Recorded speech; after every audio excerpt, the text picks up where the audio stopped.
PlayStation Drive is starting. While you wait, make sure to like the video, subscribe to the channel, and hit the bell icon on YouTube to be notified of future goodness. If you enjoy our show, we'd love it if you gave us a 5-star review or rating on your podcast service of choice. To continue the conversation, join the Carpool Gaming Discord, where you can find a wholesome community to have a chit chat with. For some exclusive content, you can also support us on Patreon. And finally, don't forget to check out the Carpool Gaming website for an awesome range of merch. Links to all that and more are in the show notes, but without further ado, let's get revved up for the PlayStation Drive. Whoa!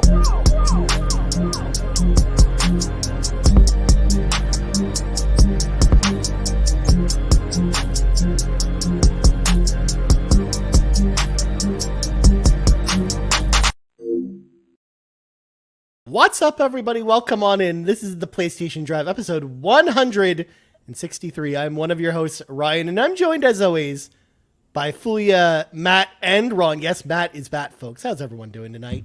Doing good. Hello. Good to be back. Yes. Good Come to on, have you Matt. back. Get together. Matt should have that energy. Come on. You've been gone for 2 weeks. The Good to be People's back. Champ is back. Come on. I don't want to go into like a big speech about like, you know, what my vacation was like in Iceland. It's PlayStation. We're here to talk about video games, but there is one thing I really did want to share about my vacation that I have to explain on the PlayStation Drive, which was my experience with the weather in Iceland. Because holy moly, it is, for lack of a better word, it's treacherous. Like it is their summer, which is factual. Their summers are around 10, 12 degrees with Celsius, which is nice. It's actually very nice. However, there's about 20 hours of sunlight, so you do have to make sure that wherever you are sleeping, you have really good curtains or eye masks, because otherwise it's hard to go to bed when it's shining very brightly outside. But that's if the sun is out. Because like I said, holy moly, the weather is treacherous. I'm not exaggerating. In 24 hours, you'll wake up and there's a nice overcast that's 10 degrees. You'll go out. And 2 hours later, it'll start to rain, but we came prepared. We had our rain gear, we had our rain boots, and that's fine. 2 hours later, it's now 60 kilometers wind with heavy downpour. And yes, I'm not wet when I'm outside with my rain gear, but I'm not comfortable. And I'm not going on long hikes anymore to see the waterfalls. So I do highly recommend Iceland, but just be forewarned that the weather does not mess around. It is not for the faint of heart. Nice. That sounds awful. I mean, especially for a vacation where you're going to this place to enjoy yourself. That sounds like it's not fun at all. Of course, though, Seth, I want to make sure to acknowledge Seth's point here. Ryan is so pleased with this tether talk. I am very proud of you, first of all, for coming back from vacation and then immediately starting with the weather talk. I appreciate that. No problem. I have a problem here. Seth usually shows up about midway between the show, but he is here right from the jump. I know why you're here, Seth. I know you're here to hear about Arzette. You're not fooling me.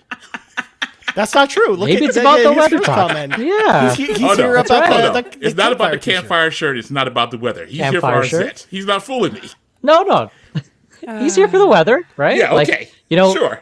It was so treacherous that I'm not exaggerating. When the sun did come out, everybody would be out and about, just because it's like I have to take advantage of the sunlight where it's not a heavy downpour and enjoy the nice walks on the beach, because a few hours later you're going to be out in the rain. So it was quite the experience. And again, that's summer. I can only imagine what winter would be like in Iceland. Yeah, I mean, it's probably not great either. But at the same time, when it's there, you'd have long days of darkness, which for me, that's the big appeal. Because like you described my nightmare scenario of it being, sunny for 20 hours a day, but it being dark for 20 hours a day, like that pleases me. Yes, please. I'm one of those people, I've mentioned it before, where I could probably go visit Antarctica and on vacation because of the fact that you've got like during that period where there's no sunlight at all. It would be amazing. So, it's fun. It would throw me off. Yeah, I don't know if I can do that.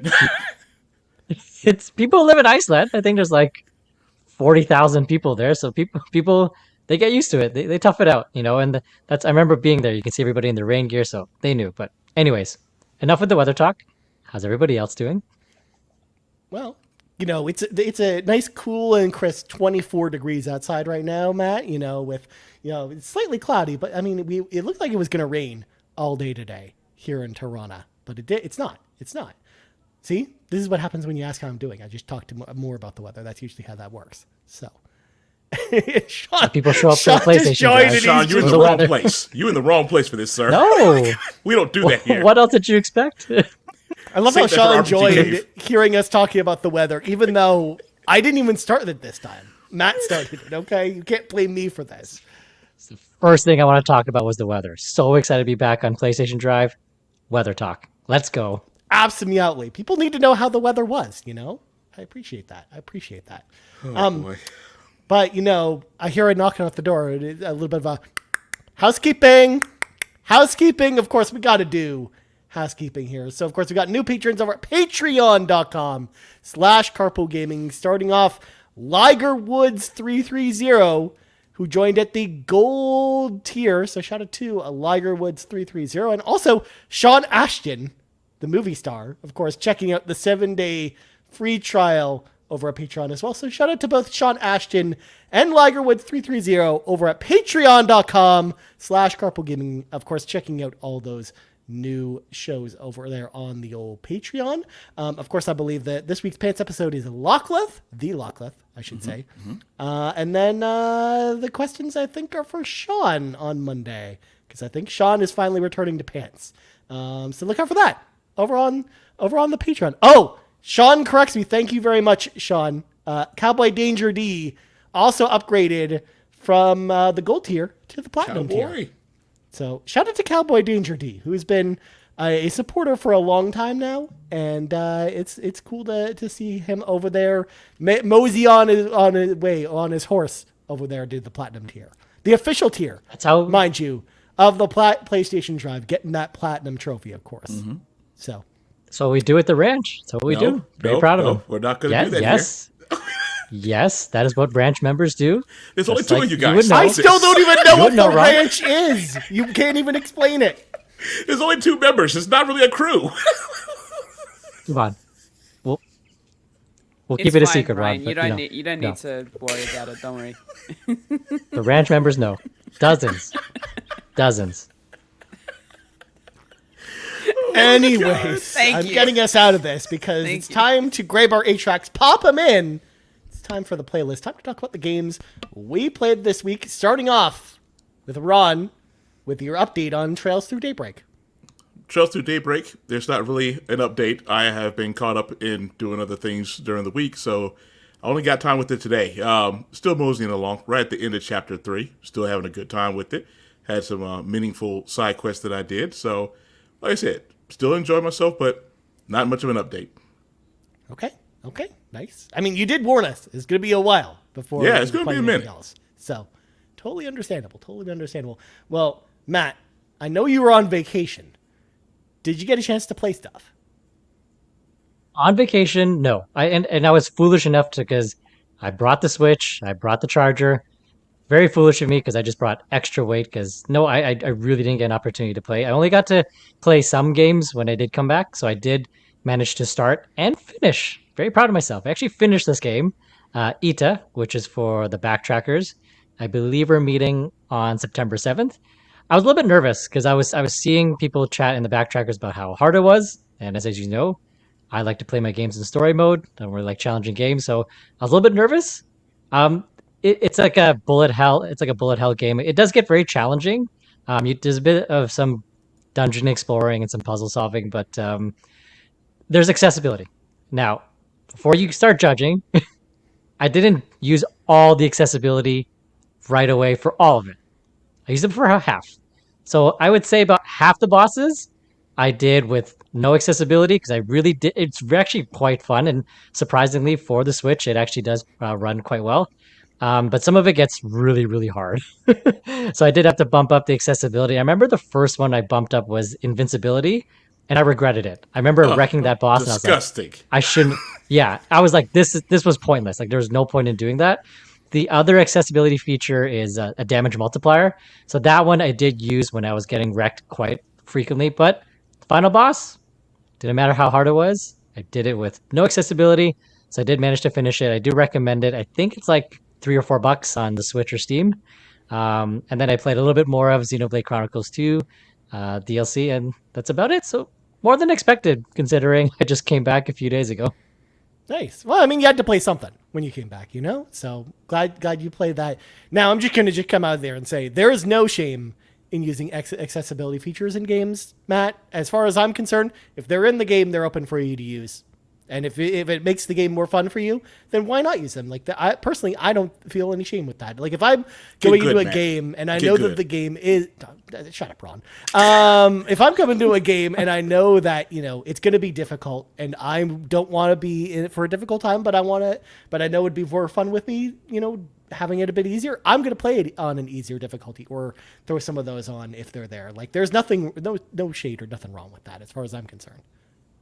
It was nice to have options. I think, like I said, I think invincibility was too much because then it's like, I'm just standing there holding the button. Like, that's a bit much.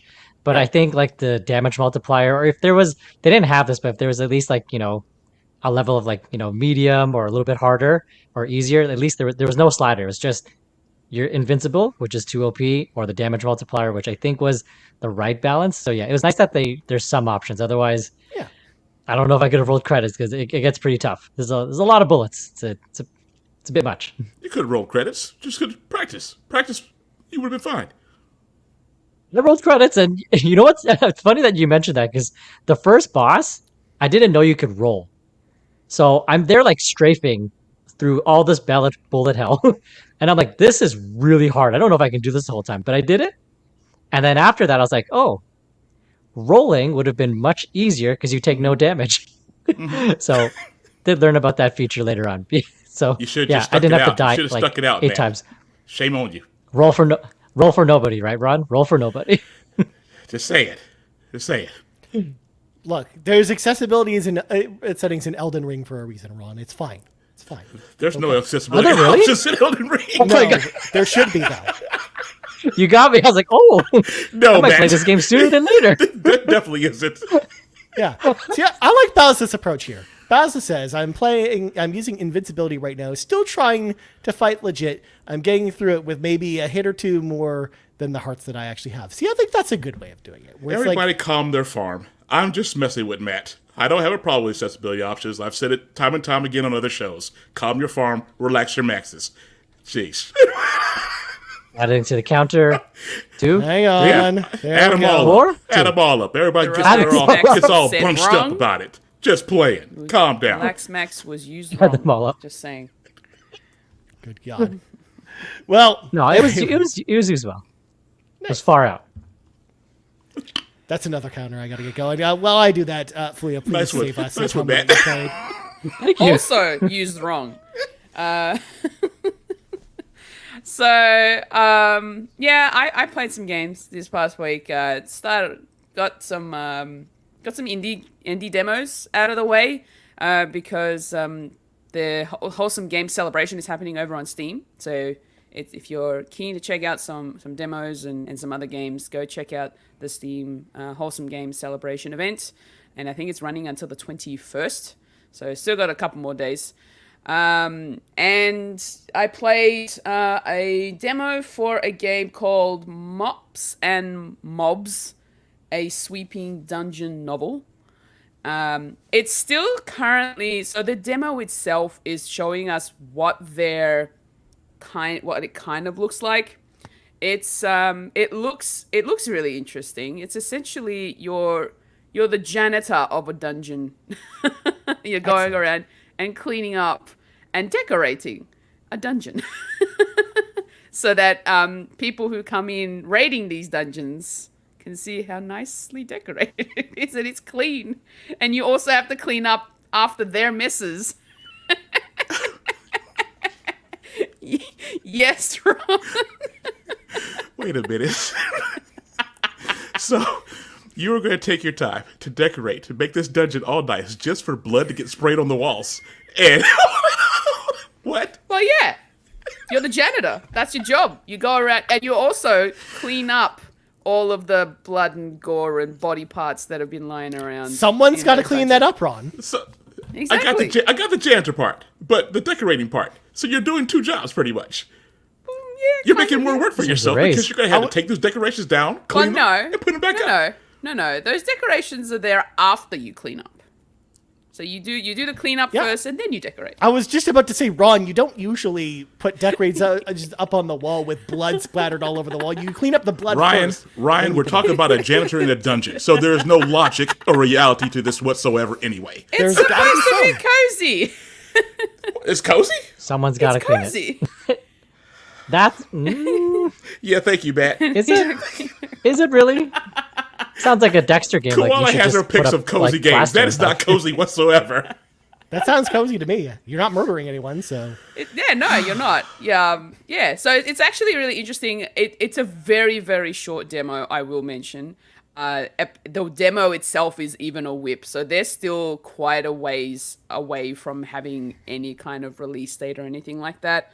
But it seems like it's like the concept of the game actually seems pretty good, and there is a bit of a like you have to be careful of the where you go as well. Bit of a labyrinth of a dungeon, I suppose. Like there's a lot of hallways and doorways to get through and all that sort of stuff, and it's an interesting concept for a game. I will say even though it's still a bit of a whip, like it's still a bit janky. Like I had to use a combination of my controller and my mouse and keyboard a bit just to sort of play it to get an idea of what to expect from this game.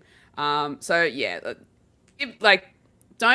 take it as it is. They're still really working on it, but they just wanted to give us an idea of what this game will be about eventually. So they'll probably have a proper demo ready to go later down the track, but they just wanted especially for the Wholesome Games celebration event to show us what they've been working on, which is really cool. So I played that. Another demo that I played, which I'm just a teeny bit obsessed with, is a game called Garden Galaxy. I played the demo, and it's essentially a little sandbox point and click Zen game. And you're sort of like building out like your own little garden, and like you'll have little visitors pop in, so you have to click on the visitors. They'll leave you coins, and you use those coins to get items to decorate your garden with. And it's really, really cute. Very aesthetically pleasing. I really like it. It's very sort of like tile based as well. And yeah, it's just sandboxy, sort of a builder game, and you can just do whatever the heck you want in it and sort of build it up and make your own. You can do like a Zen garden. You can do, you could make yourself like a little urban sort of mini city. You can do all sorts of different things, and it's actually really quite fun, to the point where this is a game that's been released for a couple of years now. But because of the Wholesome Games event, I saw this demo pop up, so I'm like, I'm gonna give this a try. And I played the demo for quite a few hours, to the point where he went into my sleeping time. Of course. My God. And so I decided to pull the trigger and just buy it, because it's also on sale. Nice. Yeah. Garden Galaxy's on sale at the moment. I think it's like 30 or 40% off. So if you do want to buy it, you can. But there is a demo for it. So if you're keen to check it out, check out the demo. That demo convinced me to buy the full game. So and it's very cheap too. It's like under $10. So it's actually not too bad. So I played that. Another one, now going out of demos, but still an indie game, I've rolled credits on Wayward Strand. That's finally done and finished. It was really nice. I did enjoy the story, and the fact, just the way that we got to sort of meet all these different characters. And it's essentially just like an insight into aged care working. It's like an aged care hospital kind of a situation. Even though it was set in the 70s on a war airship that had floated in. So yeah, it was really cool. I really enjoyed it. And I also enjoyed the voice acting in it. There was one particular voice actor that I recognized, and no one here will know who it is. but it was Michael Caton. He's an Australian icon here, Australian actor. And he was like one of the voices in there. I'm like, I know that voice from somewhere. And yeah, lo and behold, when I looked it up, Michael Caton was definitely it. Actually, when the credits rolled and it showed the casting and it said Michael Caton, I'm like, I know him. No, it's not Michael Keaton who played Batman. No, It's not Michael Keaton. Michael Caton, yes. I'm glad Riley also came to the same conclusion in chat as well. Because it sounds very similar. You have to understand. No, not Keaton. Caton. Cayton. So yeah, that was also really cool. But the last thing I really want to mention was a game that I have been obsessed with the idea of since it got announced, and that is Thank God You're Here. And okay, I know what you're talking about. It's a very heavy on the British humor 2D cartoon style game. You are this tiny little salesman that goes around a small English town helping people. It is. Seth has played it, and he's got a bit of a playthrough on his All-In YouTube channel. So if you're keen to check that out, go over and see it for yourself. It is the most hilarious game I have ever played. There are so many. There's like puns. There are very comedic moments in there, but they're also speaking in such a heavy Yorkshire accent, which is so Yorkshire being one of the towns in England. It's, oh my god. But they have subtitles for a reason. The subtitles are up for a reason. And I kind of needed some of it. So they do also give you a couple of options in terms of, before you start the game, they give you an option of whether or not you kind of understand what's going on. So you can either say yes or no, but because it's also, they've written it in their English wording, the way that they speak, you know, you have to sort of figure, if you don't know what it means, then you'll have to go with the what are you talking about option, which means it'll give you the subtitles in like what the actual English translation is of what they're saying. And that's the one I went with, just to sort of just make sure that I'm understanding what's going on.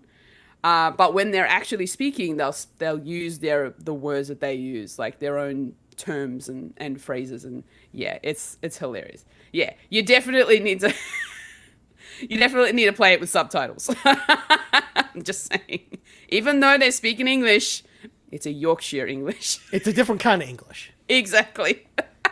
Yes, the dialect is very, very thick. But I highly recommend it.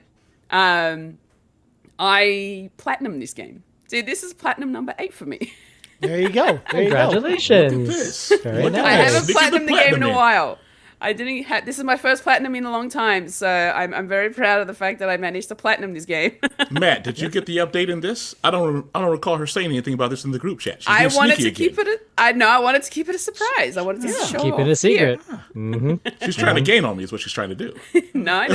Not even close, though. Ron, you've got way too many platinums to catch up to this. No. She's still got the rest of the year, and I'll be on Daybreak for like another 2 months. She got time. Yeah, what Seth said. It's basically a playable Adult Swim cartoon. Yeah, it's hilarious. It is so much fun. I would definitely recommend checking it out. I'm pretty sure there's a demo for it where you get like the first area of the game. And that way you'll get an idea of what to expect from the game. Yes, fully voice acted as well. It's just, oh my gosh, I was in tears throughout the whole game. The one caveat that I didn't like, you can't skip the cutscenes. You can't skip the credits at the end. So if you're going for a trophy run and you want to get everything, which for one of them you won't be able to get in a whole run, so you'll definitely have to do it at least twice. You can't skip the credits at the end, and those credits go for about 5 to 8 minutes. Oh, it's not so bad. For me, it's a long time. Yeah, you evidently, Fulia, have never sat through the credits for Final Fantasy XIV, because the credit sequence for Final Fantasy XIV no joke, is 47 minutes long. What?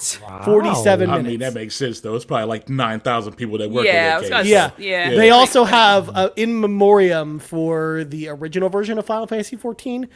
Every single character name of every character that existed in the game when the world was destroyed. There's like a big like memoriam thing, and it scrolls through all those names, and there's like 50,000 names. They're all there though. In fact, there's like a section where if you're watching it, you can like press A, B, C, like there's the alphabet along the top, and you can select like if you want to go to D's and see all the D's, they're all there. Yeah, see, that's dedication. Yoshi P in the house. Yeah, yeah. So that's the one. That's the only thing that I will say that I didn't like about the game is the fact that you can't skip through the cutscenes when you're trying to collect all the collectibles and the trophies and whatever. I went through it. I think I'm gonna say 2.5 times because I ended up missing one during my second run. So I played through it as normal without any trophy guide. I just played it. And then I went through it. Then I went into the trophy guide, and one of the trophies is you have to wait for the mayor. And you literally you sit in the office at the start of the game. This is the start of the game. You're waiting in the office to speak to the mayor of this town. You have to leave it there for 15 minutes. Just leave your control. You're just sitting there 15 minutes, and then you pop the trophy, and then it restarts the game because you've essentially seen the mayor. But the whole point of the game is you're waiting for this mayor to come out, but the door opens so you can go and explore the town until the mayor is ready. So it's like the secret ending in Far Cry 5 or Far Cry 6, where like if you don't touch the controller for the first 15 minutes, the game gives you an alternate ending, basically. Yeah, pretty much. Yeah, that's it. Yeah. So you see the mayor, you go in, and then that's it. The game's over. So I did that, and then I went into like a proper trophy run for the rest of it, and I missed one, and it was near the beginning of the of the game, and I was like, damn it, how did I miss that? So yeah, that's why I found it really annoying having to sit through and waiting for the credits to finish and not being able to skip through scenes, because I'm like, I just want to get to this point just so that I can get this trophy and finish the game. But yeah. Koala has no patience, everybody. She doesn't like to read, and she does not have patience for credits. Who cares about who developed the game? I'm okay with worry. Look, I'm okay when I roll the credits for the first time. That's fine. I'll be happy to leave it run. When I have to do it a second and third time, yeah, I want to skip it. That's fair. That's fair. Yeah. And that's Makes what I've been sense. playing. Nice. Oh, Nice. oh, hold up. Oh. When are we going to find out about the bracket game? When are you sorry, starting that? What? Yeah, that's When are you right. starting the game that won the tournament bracket? You know that your tournament That's bracket that we right. did Yeah, literally she's trying to last weekend. pretend. It's not the game that she wanted to win, so now she doesn't want to play it. What? No. Hold on. Wow. No, Hold you on. can't do Wow. that. You wow. can't. What kind of Nah. stuff is this? No. Hold on. No. Wait. There's no way. I reinstalled the game onto my PlayStation. That's as far as I got. Oh my god. So what's the all right? So what does the timeline look like? When So, can yeah, the when people are you expect gonna- to know more? She's not playing it. Yeah. When are you playing it? When are you playing it? I will try to play it this week. You owe it to the people. Why? You're in a Carpool committed picnic. relationship with this game. Julia. That was Carpool the picnic. rule. You have to Yes. play it. Even on Doesn't the story mean- mode. Doesn't You mean I have to stream it. I'll still play You it. don't have though. to stream it, but you got to play it though. You owe it to the people. They'll never trust you again if you don't play this game. But that's the thing. You want an I update agree next with weekend. Seth. Who on earth wouldn't play the game that won their tournament bracket? Says Seth.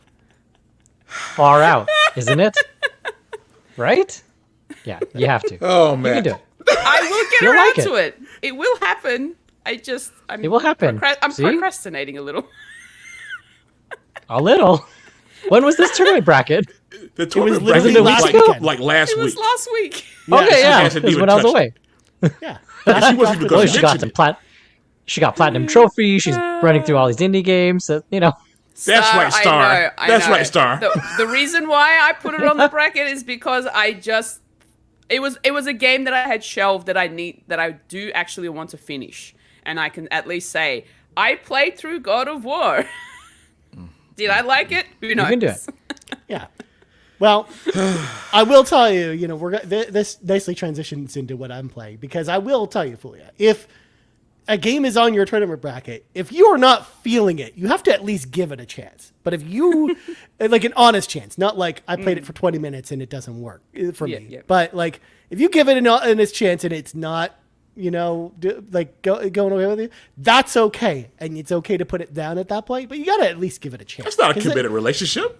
That's sure not a committed relationship. That is how I handle committed relationships. Y'all got all these different rules for the brackets. You're gonna have to start giving disclaimers for this. I put this in my disclaimer every single time I do a bracket. Every single time. See, there are disclaimers. I do this every time. Yeah, but did Koala give one? No, she didn't. No, she didn't. That's true. Oh, no? Koala's disclaimer was that she said that she would roll the credits, and that was it. All right, card poolers. So from now on, when brackets happen, you might not get the game that wins. Yeah. Everybody's just gonna do what they want. No. So it's the Wild Wild West, baby. Again, this transitions into me talking about Paper Mario: The Thousand Year Door, which was my tournament bracket winner from last weekend. At the same time, because Fulia and I actually both did tournament brackets after the show last week. So I decided, you know what, it's finally time to play Paper Mario. The people have requested it; they've asked for it. And again, I say this during all my tournament brackets, where I don't force myself to play games I don't like. That is just who I am. And if I'm not feeling a game, I will give it an honest chance. But if it does not, hook me or get me into it, I'm not going to torture myself and play something I actively do not like. And that's kind of how I felt about Paper Mario, because honestly, I played after the first 11 hours of the game, I was on chapter 3 and I was just like, I was not feeling this game, because there are chapter 3, right? There are some good moments in Paper Mario, and there's some good things about it. I really like the combat in Paper Mario: The Thousand Year Door. I think it's super fun, and it's probably some of the best Mario RPG combat out there. And I like the visual design as well. Like, I think it's just a visually nice looking game. But man, the writing and the puzzle solving is just obtuse and not fun, or just not what I'm personally looking for in a game, where it almost felt like after hour 8 or so, after I kind of wrapped chapter 2, the game almost just felt like a chore to me, where like I was forcing myself to sit down and play it rather than wanting to continue to play it. So that's kind of how I felt about it. I know a lot of people have a lot of different feelings about Paper Mario, as I've kind of heard from a lot of different people when I kind of put this out on Twitter yesterday. But at the same time, it's one of those things where, again, I've shelved this game, not dropped this game. There's still the potential that maybe down the road, if I'm in the mood for Paper Mario, I will pick up this rather than playing a different Mario RPG, and at least trying to get back into it. But right now, I'm just not feeling it, and I'm not going to force myself to play something for 40 hours simply because I wanted to do it for a tournament bracket. So I ended up managed to get through chapter 3, and I haven't touched it for about a month. Yeah. I feel like, because Kevin also talked about it, because he was also playing for the first time, and like, I feel like that's kind of a pressure point for a lot of people, where it's either if you get through that and you're still wanting to play it, you're all in, and if you get through that chapter and you're not feeling it, then you're probably not going to come back. Like, that's kind of how I feel about it. So, yeah, like, it's one of those things where this is the first time this has ever happened with a tournament bracket game for me, where like, because all the other games, even James Cameron's Dark Angel, I finished that game twice, by the way. But like, this is the first time where I've had to invoke this rule where I wasn't feeling it. And the game was it'd be different if this was like a 15-hour game and I was near the end, because I would have probably just, continued to play it and finish it. But like, I still had 30 more hours to go with this game, and I'm like, I don't think I can do this. So yeah, that chapter 3 was a slog. I got through halfway through it, and then there was still another section halfway to get through just chapter 3, and I'm like, this is taking forever. When am I getting to the end of this? And it was just constant battle after battle, and I can't. That's what RPGs do. Battles. I was gonna say battles at RPGs. How dare they? And that's how the thing. Dare they make you battle in RPGs? I don't actually hate the battles. Like, I actually like the battles a lot. It's just more of a lot of the other elements that I just want to go out and explore a little more than just doing like constant battles. See, you've been doing too many tea caravans and stuff like that. This is the way combat is in RPGs. Yeah, that's how RPGs are. Fight after fight. RPGs give you the opportunity to actually go out and explore a little bit. not, go into this fighting arena and battle your way through to rank number 1. The only RPGs that let you do that is open world RPGs. The standard ones, you're going to have to grind it out. That's just how it is. Yeah. I was going to say, I'd rather be battling my way through. That's right. That's That's right, man. I acknowledge that it's a good game. It's just not for me. And that's okay. Sometimes that's okay. Sometimes that's a thing, And as Kiku points out, the game isn't bad enough for Ryan to love it. That's probably true. That's probably true, 'Cause True. maybe I just like really bad games. But you know what game isn't bad at all that it's time to talk about that I switched over to yesterday, which was also on my tournament bracket, but narrowly made its exit. Arzette the Jewel Faramore. I played that on PS5. This has been one I've wanted to play for ever since it came out back in February, or I should say, ever since the moment that Seth and I were on live stream together watching the limited run game showcase last year. Of course, this is a game that is an indie game, and it's inspired by the Zelda CDI games. Of course, for folks that don't know, those were like the Philips made really bad Zelda games that were made for the Philips CDI console in the 90s when Nintendo foolishly gave them the Zelda license. They're not good games, but Arzette the Jewel Faramore, despite the fact that it's trying to ape a really bad game, I'm here to tell you that this game's actually really fun. Like it's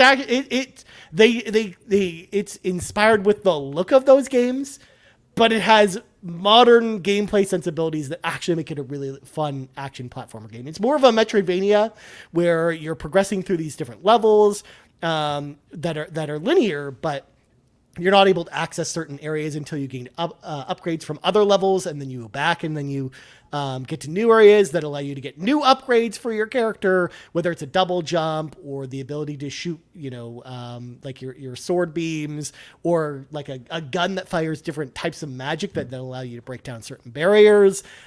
This game is a lot of fun. Like don't let the fact that it looks like a Zelda CDI game fool you, because for the most part, it doesn't play like those games.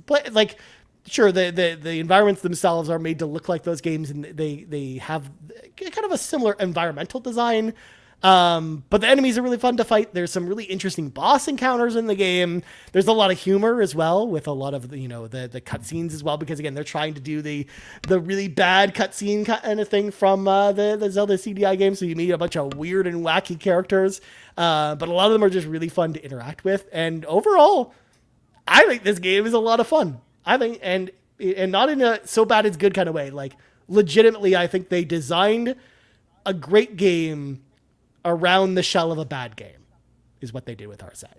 So yes, I actually think this is a worthy recommend. Like it's one of those things where I hope that maybe this game comes to Game Pass or PlayStation Plus at some point, so then hopefully more people give it a chance. But I think it's super fun. I think it's a great game. So shout out to Arzette. Hashtag justice for Arzette. I mean, Seth was correct the whole time. Arzette's actually a good game. So there you go. Come on, Ron. If it was on PS Plus, would you try it? If it was on Hell PS no. Plus? Hell no. Even free $99? Come on. No. Not even. Not even for free. It's not a setup. That game is a setup. No, thank you. I'm not playing that shit. Wow. No thanks. That's No okay. sugarcoating that. Not even free $99. Matt knew what he was doing. I thought you'd at least try for like 20 minutes. At least. No. See. No. Not even- No. I feel Some like games that's. I'll try. I feel like that's an extra life challenge, Matt. Where like Seth and I try and get as many people to try Arzette as possible to see who actually likes this game. Because I think it'll be more list. people than you'd think. Because I actually think that, like I said, I actually think that this is a legit good game wrapped around the shell of trying to be like a bad game. So, anyways, last thing I want to mention is it's mostly going to be a PC week for me coming up, because I've also been playing a lot of World of Warcraft, because I've been getting ready for the new expansion, The War Within, which comes out on Thursday this week. Of getting my characters ready to go, making some new characters, and just getting my fleet of characters ready to go. Between that and Stormgate, which went free to play, which is a real-time strategy game that I'm also very excited about. Like, I think I'm mostly just going to be playing a lot of PC this week.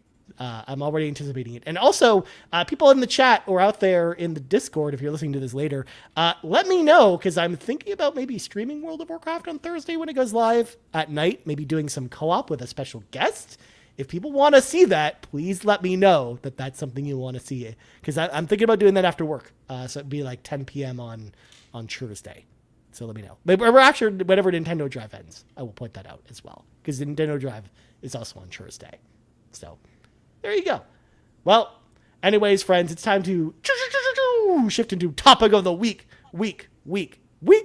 Of course, we got to talk about what Xbox game is coming to PlayStation. Now, we don't usually talk about rumors and speculation on the podcast. And we're not going to do that here because there's some rumor out there saying maybe at some point soon there's probably going to be an Xbox game coming to PlayStation. Sure, whatever. But we thought that this would be a good opportunity to talk about what games from Xbox we want to see on PlayStation. So we're going to kind of go around the horn, talk about, what game we think will be next, and also what game we really want. So starting with Ron, what about you? Like, what do you think, man? If it's going to be Gamescom, as much as I would love for it to be the Gears of War collection, I know it's probably not going to happen. The only options I think that could be real chances are going to be either Forza Horizon 5, maybe Starfield, maybe Hellblade 2. But I'm leaning more to Horizon 5, and I'm hoping that's what it is. Horizon 5 is great. I'm not a Gran Turismo guy anymore. I enjoyed 1, 2, and 3, but I don't know, man. I just like getting into a game and just playing it. I don't feel like doing the licenses and all that kind of stuff. Horizon is just, you could jump in, do a race, do whatever in that game, and you feel like you're having some kind of progress, you're having a good time.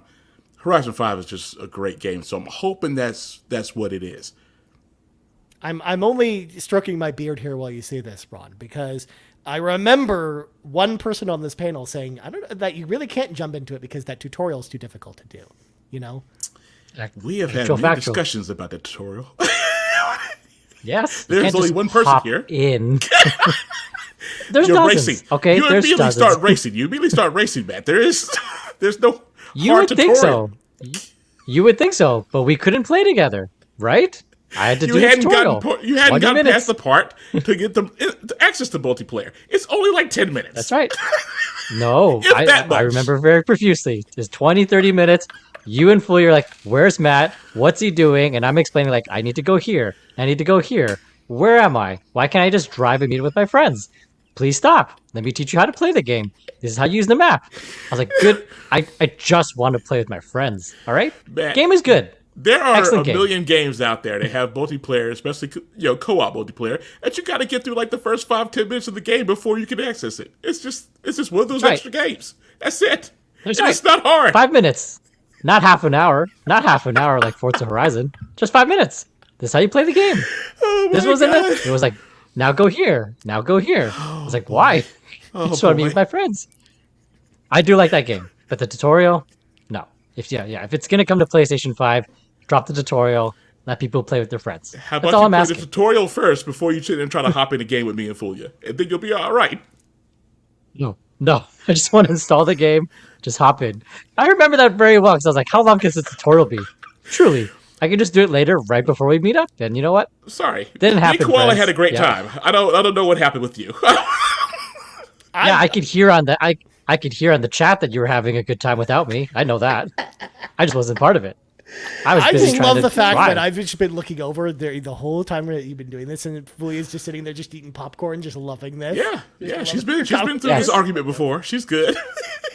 She knows. She knows what she's doing with that popcorn. She knows exactly what she's doing. It's usually my thing. It's reminding me exactly of what she was It's doing. the It is Matt's reason why thing. I brought it. It is Matt's thing, especially in our damn group chat. Yeah. That's right. I mean, it's usually again, me eating the popcorn. I'm watching her eating the popcorn, and I'm just imagining the Michael Jackson meme of eating the popcorn. Yeah. Gracious. Yeah. That's exactly what she was Don't doing. worry, She knew man. what It she was might not doing. be. It might not be Forza. They'll probably pick Hellblade 2 for some odd reason. Yeah. Well, I, real quick, I honestly, yeah. Go ahead. I was gonna say I was going to quickly switch over and answer this question in the chat here. Y'all getting Concord? According to Riley King, I don't think anyone is here is are- actually. No. Getting Concord. I'm not. Yeah. No, sorry, Riley. Anyways, go ahead, Matt. I actually do strongly feel like it will be Forza Horizon 5 or Forza Motorsport. Looking at what they've done so far, it seems to be not their heavy hitters, like with Pentiment, with that Sea of Thieves, Hi-Fi Rush. What was the fourth one? Was it Grounded? Grounded, yeah. Oh, I forgot about that Yeah. one. So it's like it's not their heavy hitters, but it is, top quality Xbox games. So I don't feel like they're going to be doing stuff like Halo or Gears of War yet. I wouldn't say it's impossible, but I don't see that in the near future. I do feel like it's going to be some of their smaller titles like Forza Horizon or Forza Motorsport.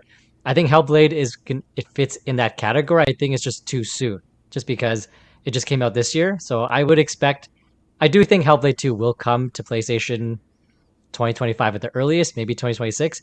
And I do think Starfield will come to PlayStation as well. I think they're going to hold on for quite a bit of time, just, to really make sure that there's value for Xbox and Game Pass and all that stuff.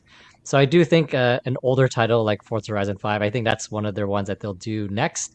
And I was trying to think, if there's any other smaller ones, and then I think it's just going too far back. But yeah, I think when I think of Xbox, what's their big heavy hitters? Like, what's the games people associate? It's Halo and Gears. And I do feel like Microsoft is going to hang on to that for as long as they can, because once you put it on PlayStation, what's the secret sauce? The Xbox. Yes, I know there's Game Pass and there's value in that, but I still feel like there is value in exclusive games, and Halo and Gears are synonymous with Xbox, and it just seemed. Anything could happen, but I just don't think that's the right move for them to do yet at this point. When, like I said, there's other titles that they can do, like Hellblade 2. Eventually, I think Indiana Jones will eventually come to PlayStation 5. I think those are the titles that will come to other platforms first. But again, at least a year or two out after they're on Xbox. So I think the next one, whenever it does come out, I think it's going to be Forza. And I think it'll be I think it's a good game to put on PlayStation. There's a lot of people on PlayStation land who enjoy Gran Turismo and they want more driving games. And I think Forza Horizon, despite the tutorial, would be a good addition for people who have that driving itch. Right, Fulia? Come on. Like, it's a good game besides the tutorial. I'm right. I went through that tutorial quite quickly. Thank you, what Koala. you're talking about. Thank you. I'm starting to think that Matt must have some kind of issue with driving. I'm not really sure what's going on here. It's not that difficult. I have an issue with tutorials. It's difficult. It is. Don't make me break you. out the popcorn again. Matt needs accessibility options for it. Maybe I don't know. Maybe For the tutorial? Please. Story mode for tutorial. Obviously so. I agree. This is what story mode just does. transport me. Yes. Look, Transport me to the story next modes. boss. Thank you. I'll take it.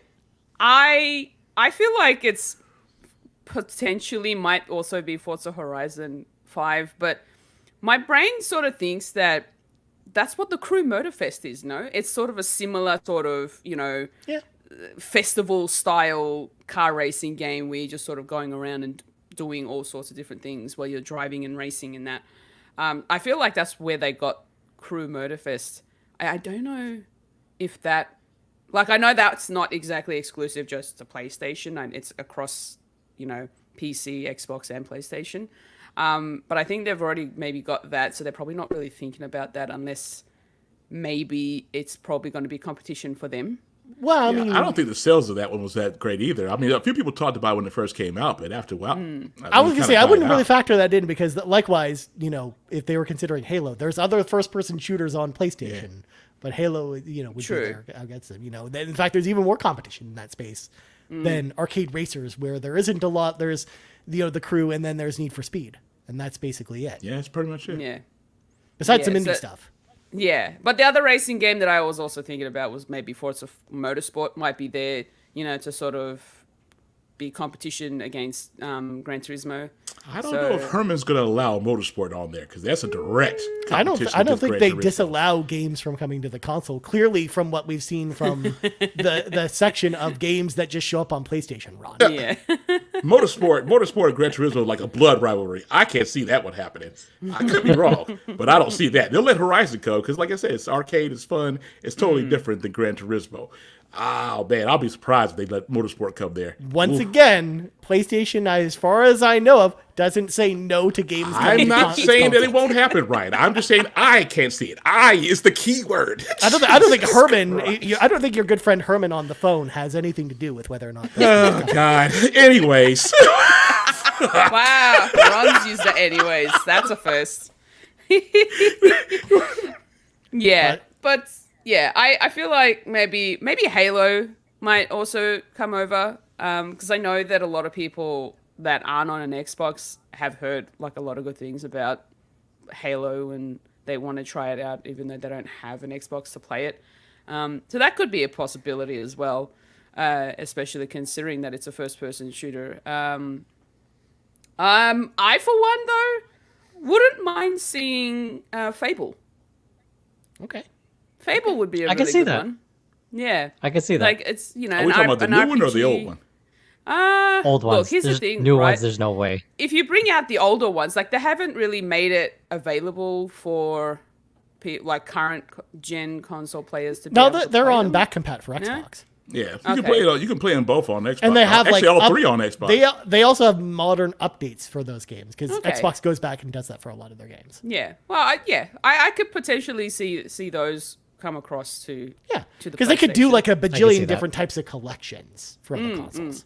Like that's Yeah. the thing that people don't always think about with Microsoft is that there's a bunch of because they have a bunch of older games like the Fable games from 360, they could do there's a potential for a bunch of different bundles or collections of old games if they wanted to do that. So Yeah, so I could probably see Fable coming across being like an RPG that, something that we haven't really seen too much of lately. So, yeah, why not? Okay. Why not Fable? I would like to see Fable. okay. Yeah. As for me, one, I think y'all are probably in the right ballpark as far as what the next game is going to be, as far as it not being anything super huge. I mean, I think the biggest game and what I think actually would make the most sense is a game like Starfield, since, it was originally going to be a multi-platform game. In fact, originally it was in talks to only be exclusive to PlayStation originally before, becoming being a timed exclusive for 1 year. But more so because we've got that DLC coming. So it makes a lot of sense for them to do like a Game of the Year edition this year for Starfield, where, they just release that on both platforms and they kind of call it a day. But that's also a huge game that they'd have to make run right on PlayStation. So maybe it's not something like that. Maybe it could actually be one of the like Microsoft smaller games, like Age of Empires 4 is a good example. We have that on Series X, like maybe even though it's a real-time strategy game, that might actually work on PlayStation. Or Flight Simulator is another one. Like it could be something like that. I personally am going to go, I'm going to hang my hat on the fact that it's probably going to be the next game we probably see is probably Starfield, because I do think that that'll actually probably come before the end of the year. But honestly, what I really want to see, if Julia mentioned it, is Halo. I really want to see the Master Chief Collection at some point on PlayStation. One, because I think it would blow people's minds. But two, I think it would actually really reinvigorate that multiplayer community, especially if they did like cross-platform play and brought the PlayStation players into the pool for Master Chief Collection. I think that'd be so fun. And then we could bring back Halo Saturdays as well. So I think Master Chief Collection makes a lot of sense down the road. But for now, I'm hanging my hat on the next game will probably be Starfield. But it could be anything else. It could be Forza Horizon. It could be Flight Simulator. It could be Age of Empires. I think those three are also like likely targets. But When did Starfield come out? Was it in 2023? it was September of last year. Oh, so it's been quite a while. So then, Yeah, so I this mean, it'll September be would at least 1 year. That's what I mean. Like, I feel like it makes a lot of sense for them to release it 1 year later when the DLC launches, have it come out at the same time on PlayStation. Like, I think there's merit in doing that. But especially because the DLC is not part of Game Pass. So it's not like you're pushing Game Pass subscriptions when that DLC comes out or anything. So I think like that's probably like the time to make that move if you want to make that move. But I can see that. You're right. And there's obviously a lot of big Bethesda fans on PlayStation Land. Like I said, I personally bought an Xbox so I could get access to Starfield, even though I haven't actually played it yet. Now you're making me feel bad. Thank you for remember. It's been almost... Yeah, well, don't worry. Marcus O'Neill will call me up. I'm about to say okay? Marcus Don't will worry. get on you. I can already hear him in my head. Okay, it's been 87 years, Nagachaka. Matt, what have you been doing? But yeah, now you've reminded me. It's been almost a year since I haven't played it yet. But now that you say that, because for some reason I thought it was in 2024. But now that you've mentioned that it is at least over 1 year, then yeah, it doesn't seem as like egregious to have it on PlayStation Land after, because if you wanted Starfield on Game Pass, then like you said, everybody had their chance, including me. I haven't played it yet, but like I said, it's been there for a while. But I like Fuli's point. Like I think Fable would be really smart, especially to build up hype for the new one, right? Because then the new one's only on Xbox. So if you enjoyed the old ones, you have to get into the Xbox ecosystem at some point if you want to play it. So that's actually a really smart choice. And we know there's lots of RPG fans in PlayStation. That's actually a good one. I actually like that one a lot.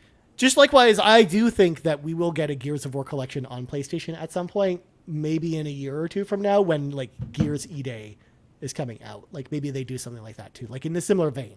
Like I think that that's something they do eventually with like porting over the 360 Gears of War games or something like that. So that would be wild. But like you said, you know what?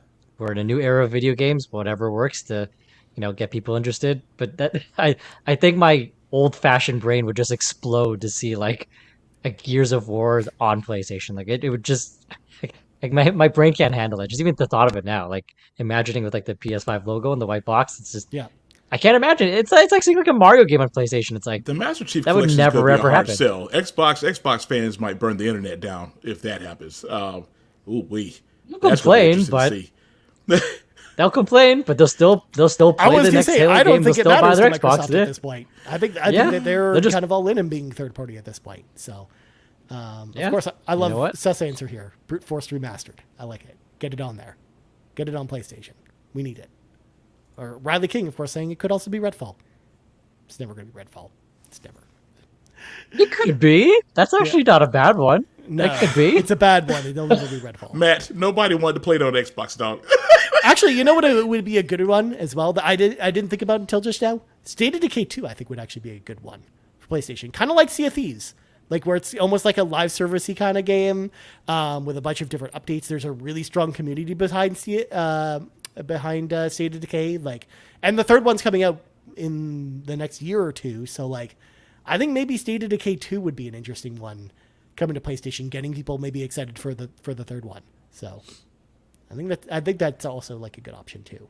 But anyways, let's go to the PlayStation Drive community, of course. CowboyDangerD writes in and says, I know Nagachaka isn't going to like this, but I really hope it's Forza Horizon 5. No shade to Gran Turismo 7, but there is a whole group of individuals out there who can't get down with realistic simulation racing games, myself included. I played Forza Horizon 5, and it is one of, if not the best racing game of all time. The fun and arcadey gameplay, the addictive progression system, the ability to have fun driving, doing donuts, or take the game as seriously as you want to, fun online, and the amazing customization and auction house community, it would be a slam dunk, in my opinion. I mean, it sounds like CowboyDangerD. You should just go play the crew. Cowboy should just go play the Crew Motorfest at this point. That's kind of how I feel about it. But that's actually a good game. I'm not saying it isn't. I'm not saying it isn't. But if it's going to be Forza versus Crew, Forza all day. Well, obviously, yes. I'm not saying it. I'm not trying to go out here and be like it's better. But I think it's a better game that people give it credit for. But Skycatcher Reflecting also chimes in and says the Halo collection is coming to PlayStation 5. That's it. It's happening.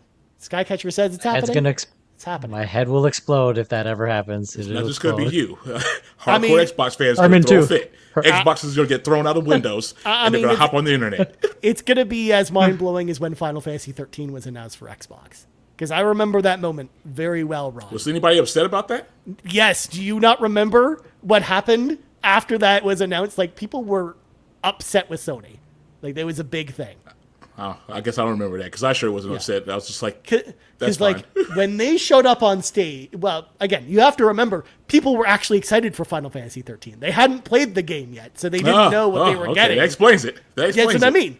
People were so excited for it that when they saw them come on stage at E3 and announce that it was coming to Xbox, which was the first time that a Final Fantasy game had come to Xbox before, people went crazy for that announcement.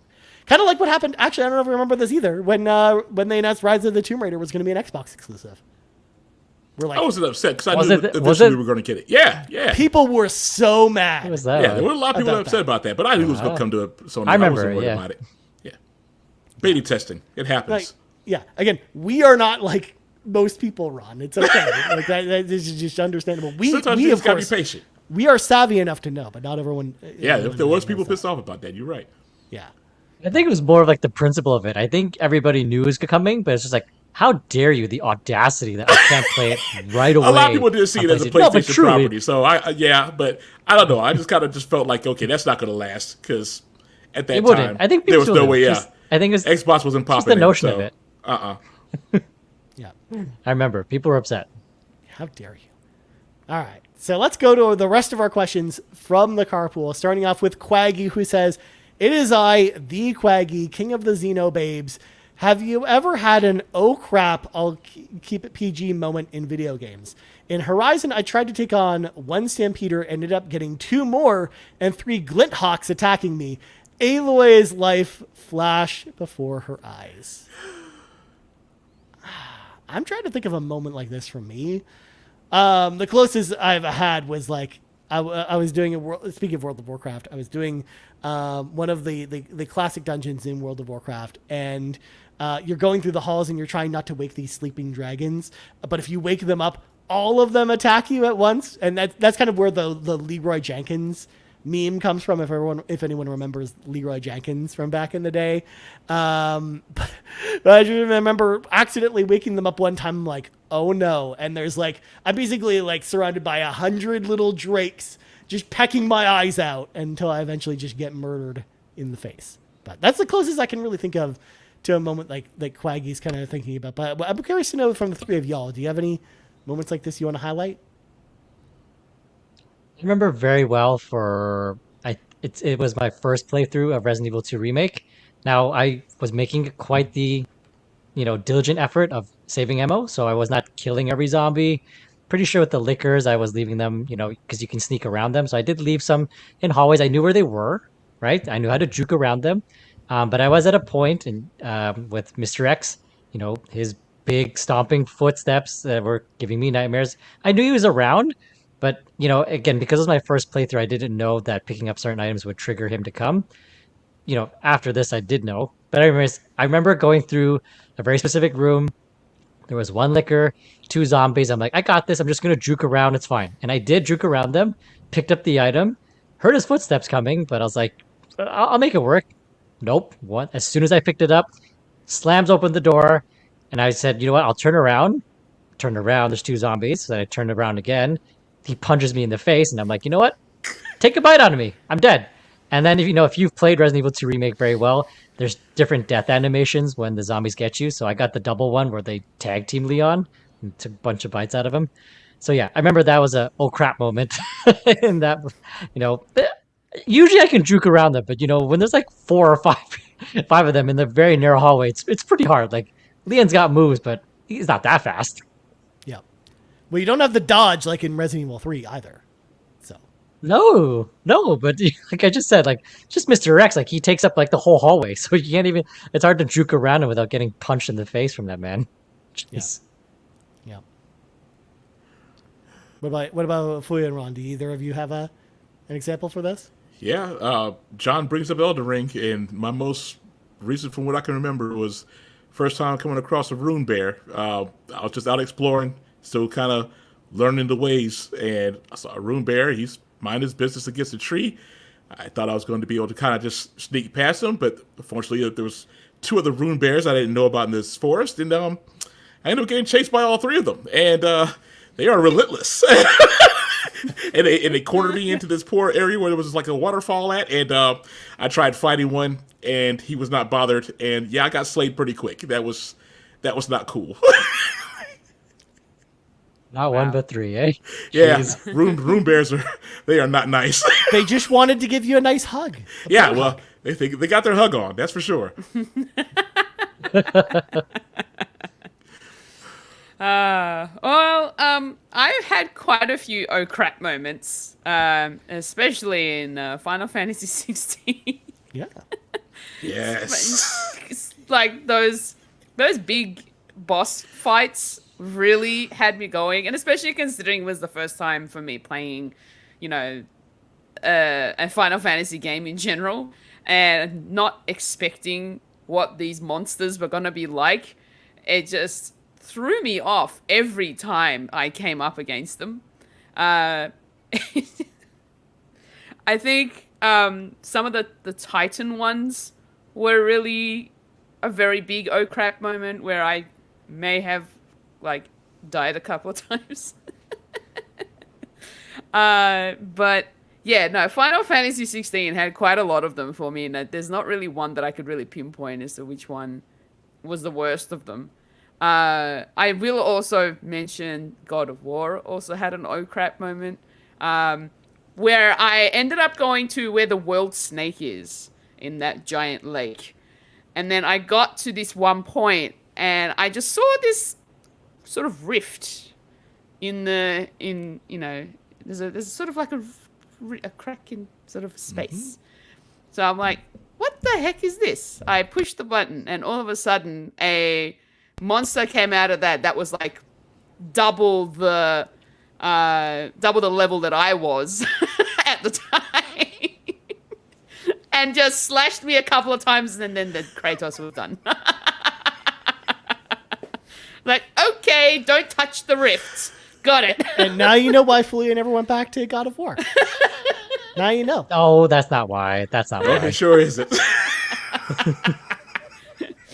One of. Nice. Yeah. Good times. All right, moving on.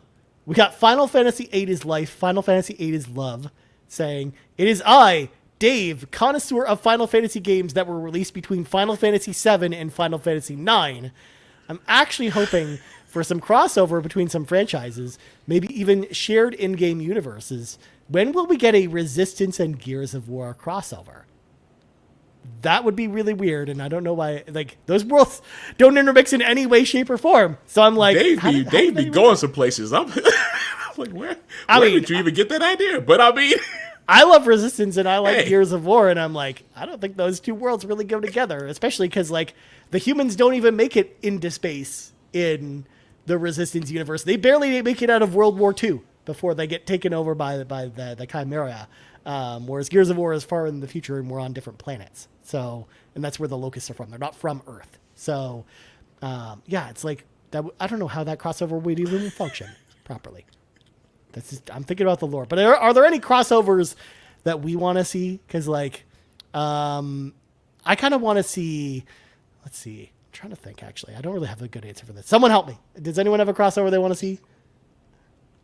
I really want to see those Soul Calibur games come back, and you know how they had like exclusive bonus characters for the version that you're having, like the GameCube one. You had Zelda on that one, and the PlayStation. Who was it? Was it Tekken that you had? It was Heihachi from Tekken. Yeah. Mm-hmm. I miss that stuff. Like that was just so cool. Like just to see like Link in a Soul Calibur game. Like this is just wild. So yeah, I don't know what's happening with that property, but there's little fun stuff like that. If it's the Nintendo version, the PlayStation version, the Xbox version, just throw in a exclusive character. Just makes it more fun. Seth Sturgill reminds us, of course, don't forget about Spawn for the Xbox version. Yeah. But also Soul Calibur, to answer your question, Matt. I think it was last year they did the final updates for Soul Calibur 6, which was on PlayStation 4. And the guest character for that was the same on every console because it was Geralt the Witcher was the guest character for Soul Calibur 6. So I would imagine we get like a Soul Calibur 7 announcement in the next year or two. Because they're gonna keep doing those games, so yeah, maybe they do that. They're really good. I'd like that. Yeah, Riley King, of course, pointing out the coolest crossover ever, Pepsi Man cross King. I mean, that's one we all need to see. You know, Riley. Yeah. No thanks. That wouldn't work though because Burger King does not endorse Pepsi products. They're a Coke brand, so that just wouldn't. See, work. Can't do that. Never. The atrocity. Yeah. How dare they? Let's not even think about it. Any other crossovers we want to see? I can't think of anything.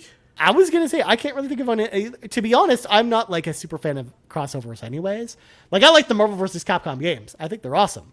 But like, and maybe like a crossover fighting game is maybe what I would want to see. But like, I don't know. I'm just not like a super fighting games. I guess kind of works because I mean I don't know. I never really paid too much attention to the story in fighting games, but I don't know, man. For narrative-driven single-player stuff, it's a little weird because it messes with the lore.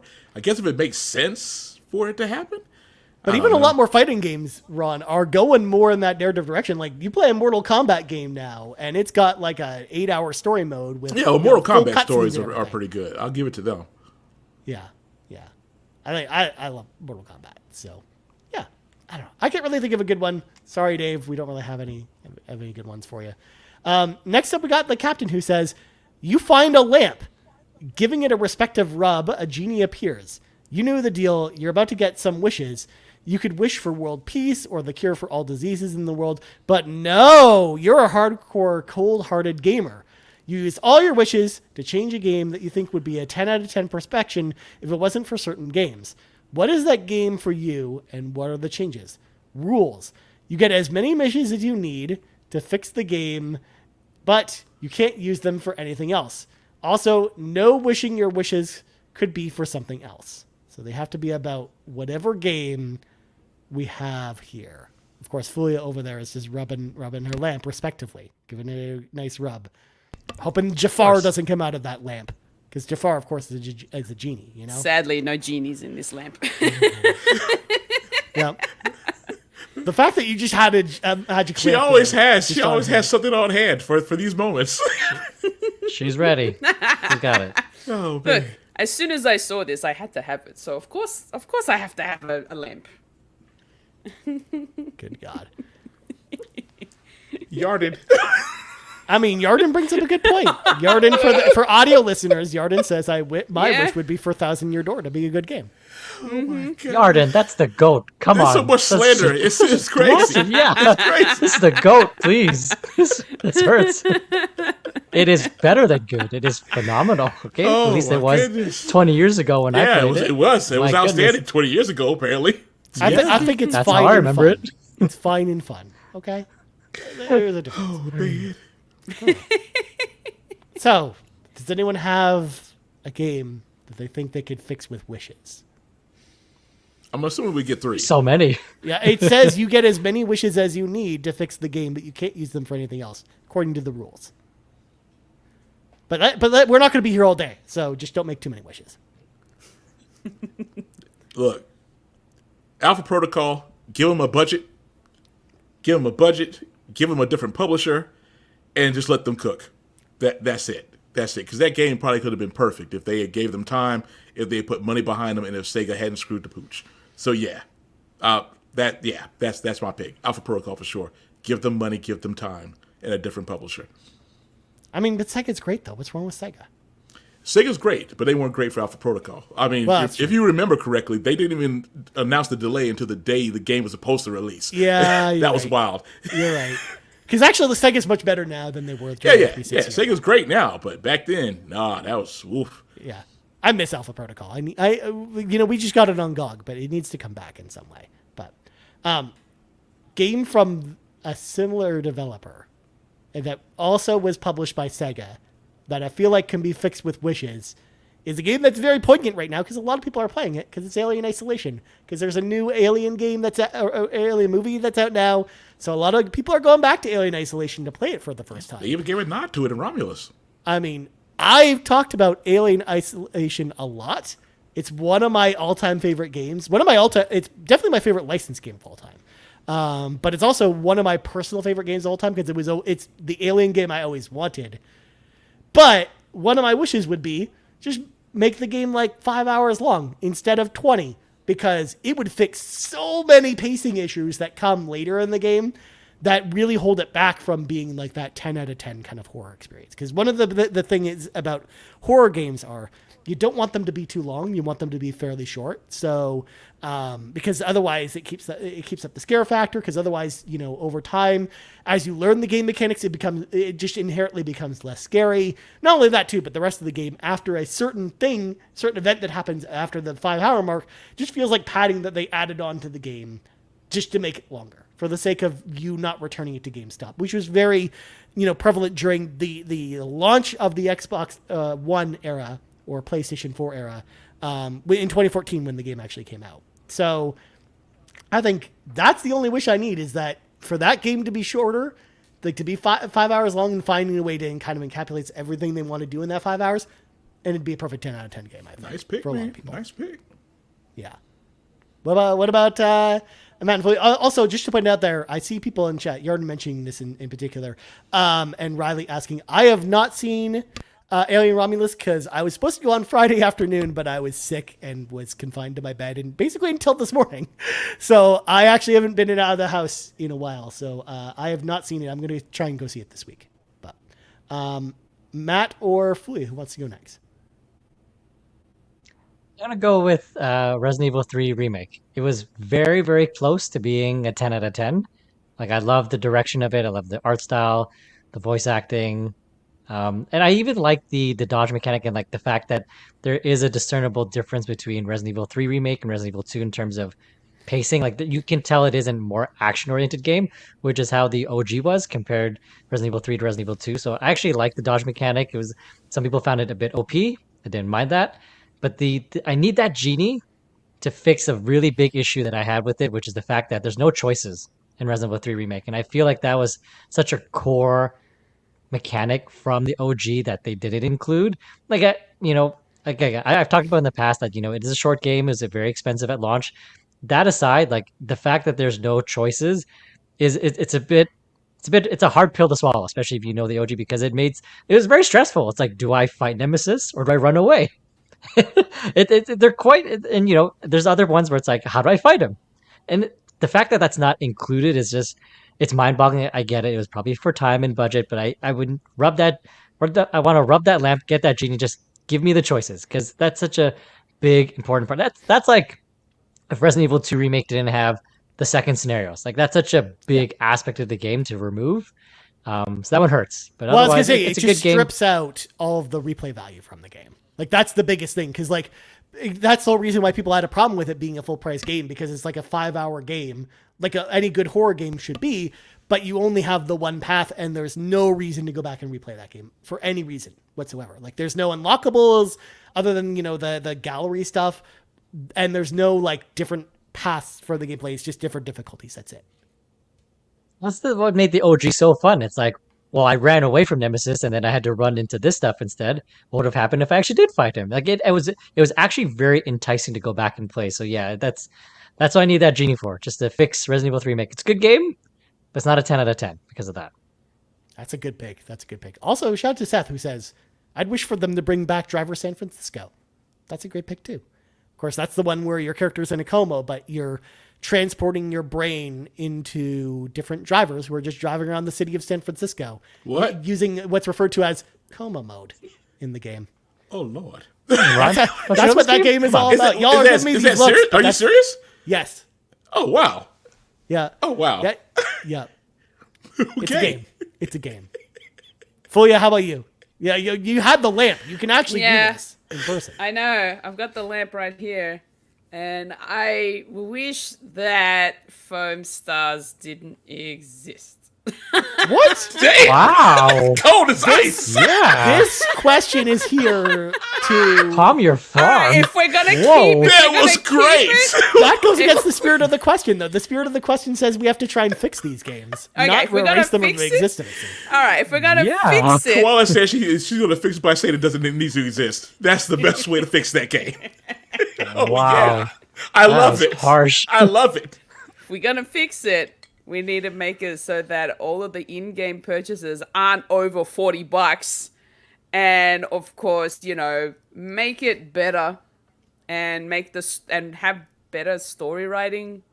Like, the story writing was just That genie's going to be putting in It's some work. stupid. He's going to be putting in some It work. was That genie's so like, no. Even this genie's like, I can't do Yeah, that. that I genie's was like, I gonna can't say- do that.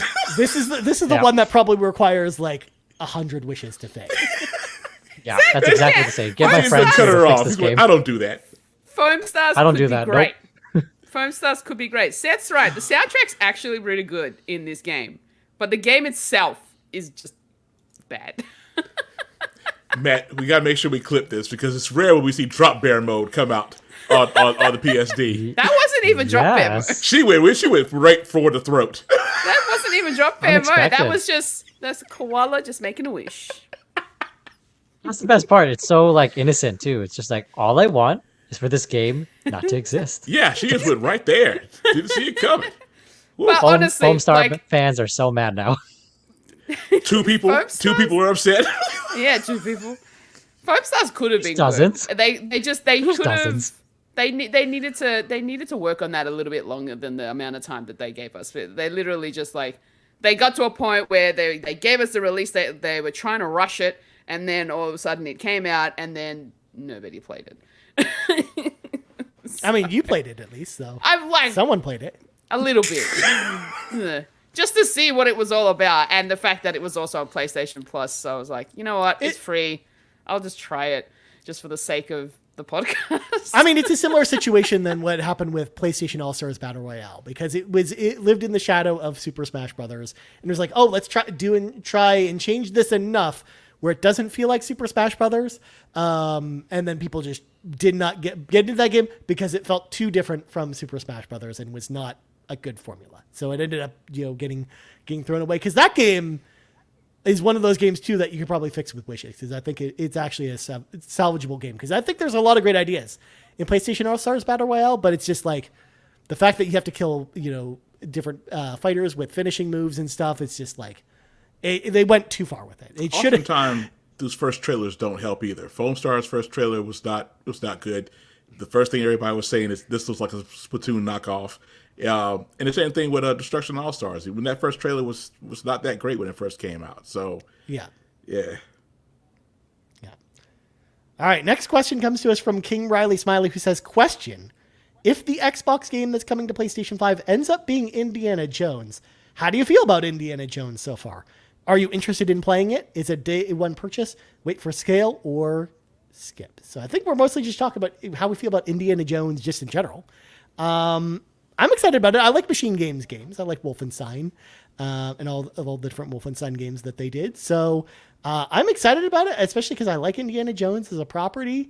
But they haven't really shown me anything that's like blown me away either.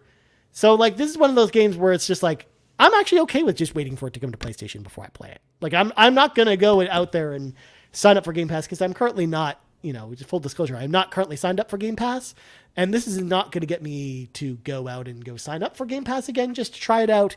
Honestly, I'm going to wait, and if it comes to PlayStation down the road, I'll play it then, and if not, then maybe I wait for a sale on Xbox and play it then. But I don't know. I don't really need to play this one right away, because there's enough games this year that I'm excited about where like I think that regardless of when it comes out this year, I'm probably just not going to have time for it because I have other games I want to play instead. But I'm curious to know what y'all think about this. Like, are you guys excited about Indiana Jones at all?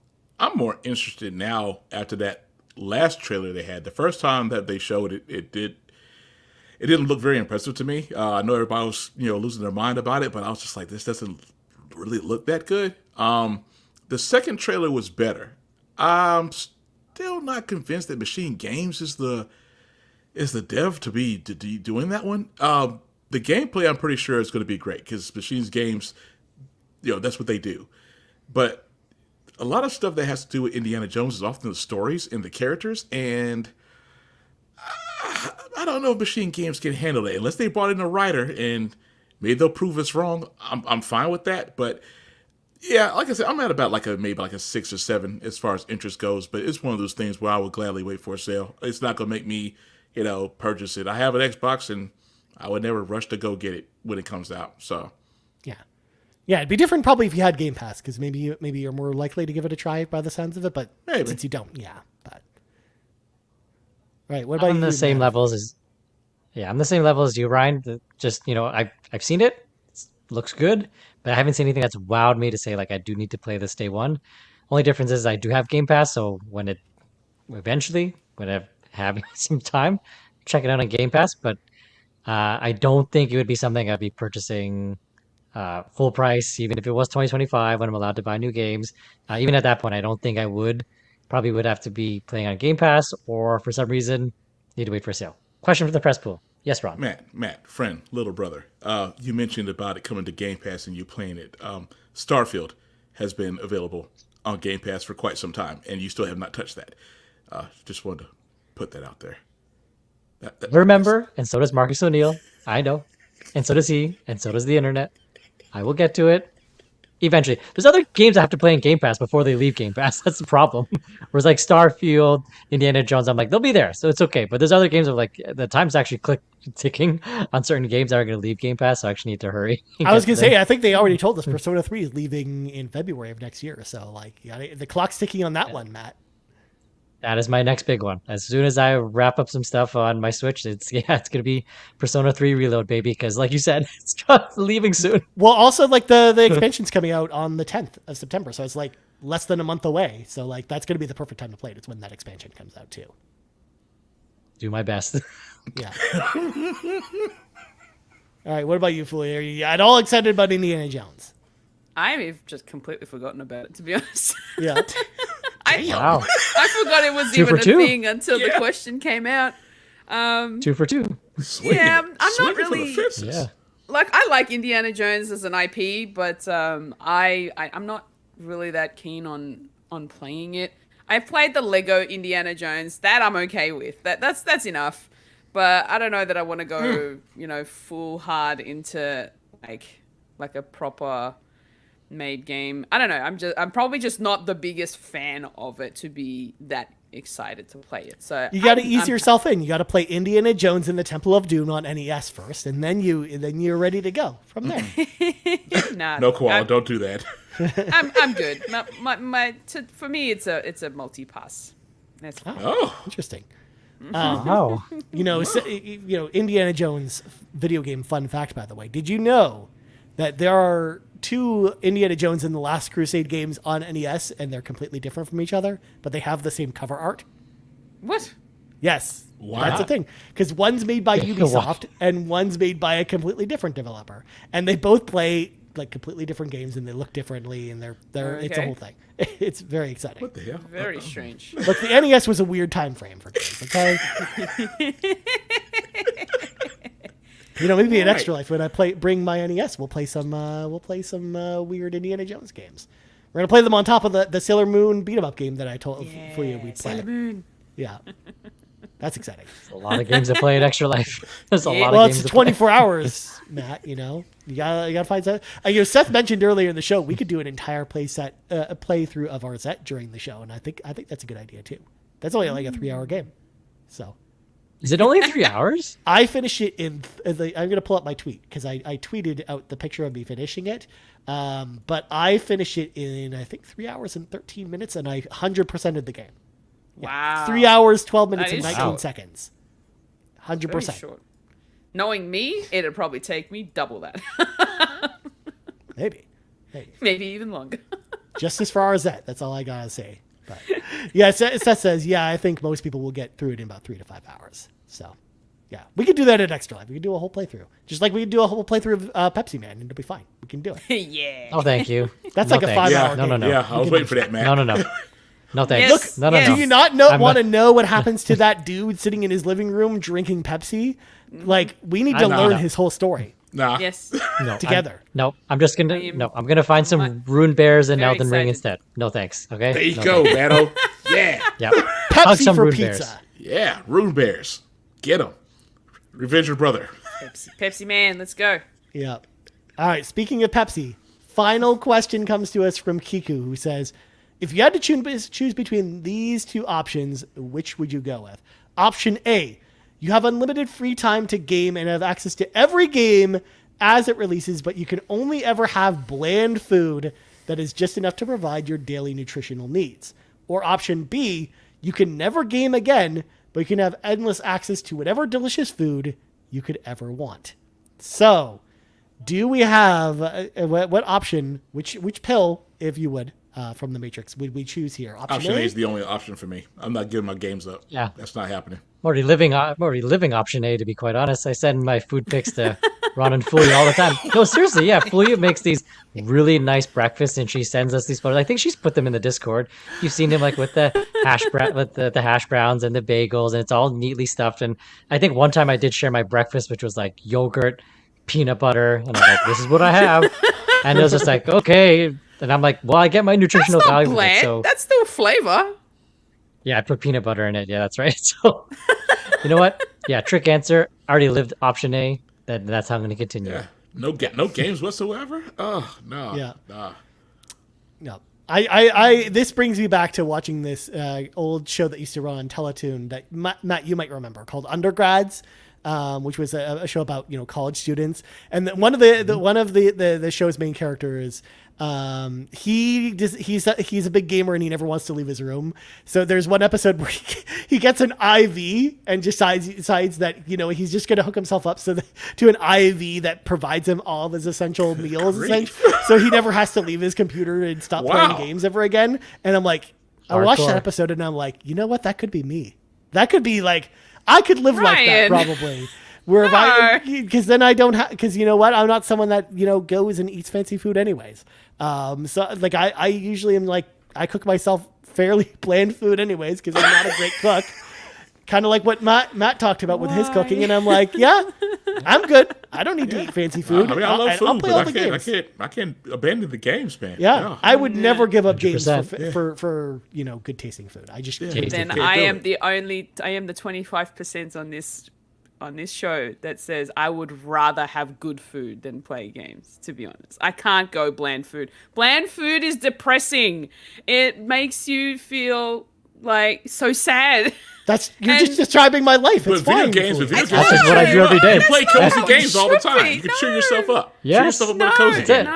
No. Mop some dungeons, clear some blood off the wall, and all that. Yeah. You'll be fine. Shut up, bro. Serve some tea out your caravan. Bumblebees can carry you around. Shush. Food is life. I would rather have really good food than to suffer through bland ass food with like no seasoning, and it literally all it has to do is just give you the nutrients. No. Yeah, but if you scarf it down really quickly, that's only like 20 minutes a day.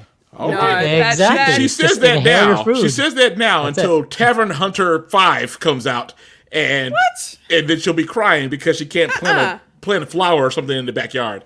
No. Just say it. No. No. Food. Food is life. Food is love. And I would rather give up games for food, because I can watch TV and movies and do all sorts of other things. If I didn't have games, I've got all sorts of other things to entertain me with. I've got my arts and crafts as well. La-di-da, That's going to keep me occupied. I don't care about video games. Video games suck. Blah. And I can still have my awesome food that tastes amazing. This bland food. I just want to point out, Fuya, that you said food is life, food is love, but I was under the impression that Final Fantasy VIII is life and Final Fantasy VIII is love. And am I mistaken about this? Sorry. Because I was informed. That is Awesome not my Dave is take. upset. No. Awesome Dave is upset right now. He's like, how dare you? No. It's Final Fantasy VIII. How dare you steal it? How dare you steal it? That's right.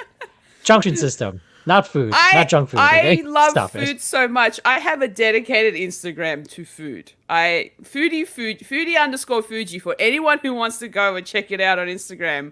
I love food.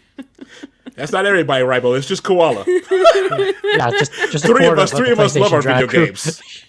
Yeah, 3 of us would just eat sludge. Okay, just inhale it. Fine. 5 minutes, Now, done. Hold It's the phone. fine. Hold the phone here. I want to bring in Kiku, who of course wrote this question to us, and is now chiming in the chat. Actually, usually do this, by the way, because almost every time we bring up Kiku's question, she usually adds a little bit of rebuttal here. So first off, she says, I grew up without access to much food in general, so I've always just eaten whatever happened to be here. I love my curry, but games made me happier. And that's kind of how I feel too, where it's like, don't get me wrong, I don't hate good tasting food. I mean, I love going to the Outback Steakhouse and eating really good Australian food. Ryan. Just like every other person out there. But you know what? I'm like, I love games more than really good tasting food. Yeah. And That's just the way it is. I feel like I would just be missing. That's how it is. Yep. I would miss it so much if I did not, have that. And Bowser brings up a good point. We need to lose weight anyways. Bland food works for me. Just give me that. Yeah, I didn't think about that. All the games. Bowser's right. I'm a fat boy, so bland food is fine with me. I'm not giving my games up. I love food. Just give me the game. Games What about more. cake? You really got to give up food for cake? Video they games never said make you me couldn't happy. eat. I don't hate video games Now like you hold do, the Koala. phone. They never said you couldn't eat desserts. They just said only bland And they're desserts. bland? Yeah. Desserts can't be bland. They Give me need some to be bland cake. sweet.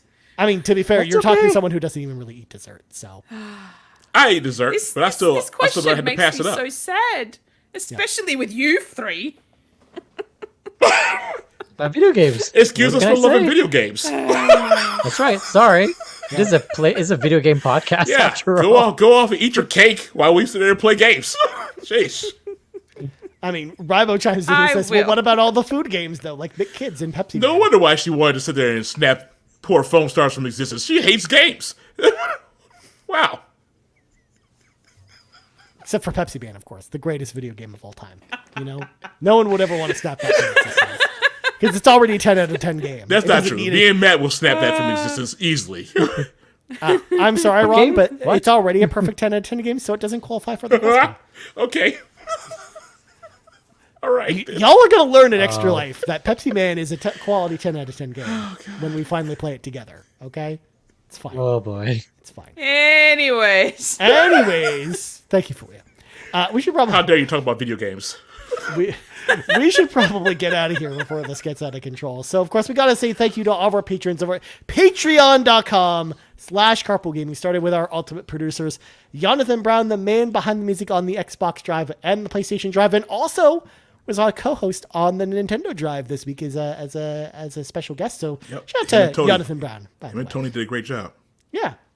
And check out all of his music over his Linktree, linktr.ee/PME/JIB. And Cwagmire, who humbly reminds me that the best babes are in fact Xenobabes. Links to all of our ultimate producers can always be found in the description of our podcast. Our platinum producers, Peje, Smokin Joe, The Captain, Tim Paullin, and our newest platinum producer, CowboyDangerD. And our gold members, Adam K, Anna, Awesome Dave 1337, BobLoblaw, Brad Moore, Brian Reese, Cecily Carrozza, Dan and Luma, Dannohh, Drellesh, Emily O'Kelly, Hoppel, Jan32, Kia Savoy, Liger Woods 330, OldMrFrump, Patrice Mallette, Shane Erickson, Tech Mike, the Jiggy Collector, and Tim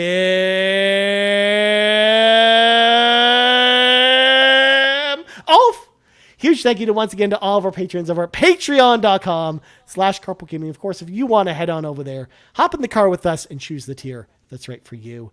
And of course, we got that 7-day free trial that, famed actor Sean Ashton is checking out. So you got to head over there.